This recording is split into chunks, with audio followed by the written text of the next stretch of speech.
Hello and welcome back everyone.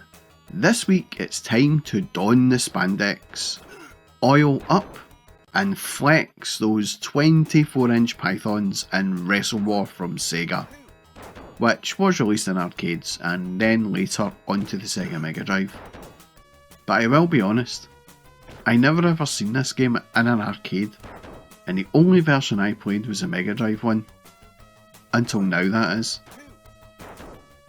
The player takes control of Bruce Blade, a rookie wrestler, through a series of matches to win the SWA World Heavyweight Championship belt by defeating all those who dare challenge him.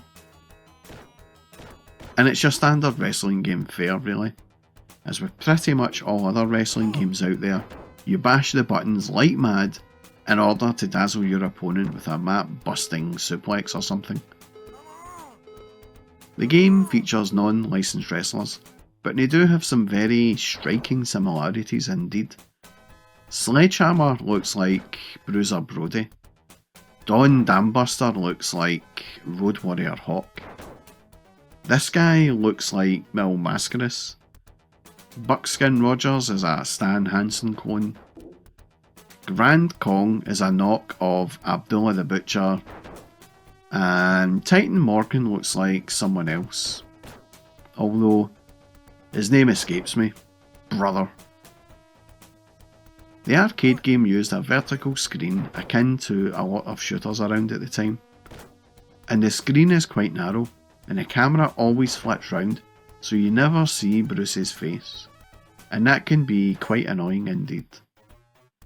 The visuals are pretty exceptional for 1989. Large sprites, nice animations, animated crowds, and a heavily sponsored laden ring mat are all pleasing to the eyes, although there is very little difference in appearance for each wrestler, just some facial hair or change of boots, but overall the visual appearance is good and very colourful.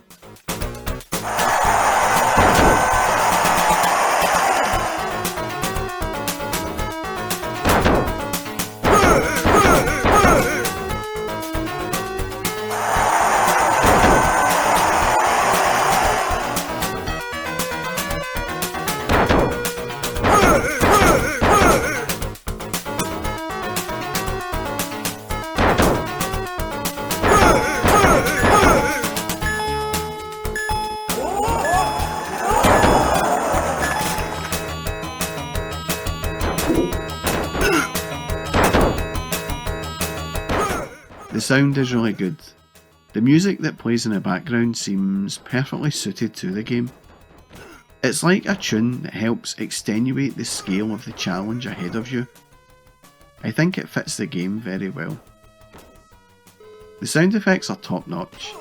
These sounds of bodies hitting the ring mat are brilliant, and they are very reminiscent of the WWF ring in the late 80s, when they used to put a mic under the ring to amplify the sound of the slams. And those rings had this vibrating metal on metal clanging sound, and so does this game. It sounds outstanding. The grunts and groans are, well, what you would expect, but there is a good amount of clear speech in the game, and it helps with the immersion of the play. The gameplay, as I have said, is pretty much like every other wrestling game out there. I can't really tell if the moves are pulled off randomly, or you can select them, as I had problems in pulling off different moves during the playthrough, and when bashing the buttons and pressing down on the joystick I done a suplex, but the next time I done an Irish whip. Go figure. The game is massively enjoyable, even for non-wrestling fans.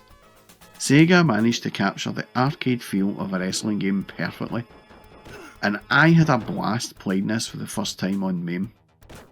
But as I said, the first time I played this game was on the Megadrive, and I played it in the summer of 1991 when a mate managed to grab a hold of the Japanese version of this game.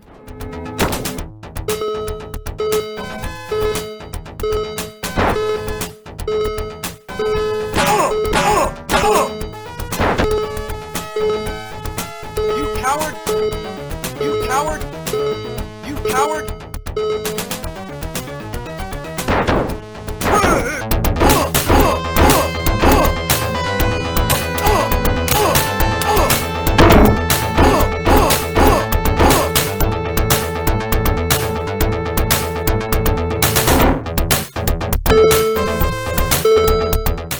Before I continue, I have to praise the art team at Sega for this box art. I mean, have a look at this, and almost all of these wrestlers look like real life wrestlers. Don Dambuster even has the same spiky shoulder pads as Road Warrior Hawk. And as for this guy, I completely forgot his name, but this bandana looks very familiar. But what you gonna do? Anyway, the game and this port is brilliant. Apart from some change to the HUD, this game is a spot on port of the arcade original. The music, the sound effects, the visual style, it's all so wonderfully accurate, and at the time of this game's release, the WWF was white hot in the UK, but WWF games were mostly found on home computers or the NES. So to get a wrestling game on the Sega was brilliant. And of course, the best way to play this game was in 2-player. Or was it? You see, when playing a 2-player game, player 1 was left at a disadvantage, as Bruce had no real special moves, unlike the other wrestlers. And also, player 1 was always in the behind the back viewpoint. Not that it made any difference, but it was a little annoying at times.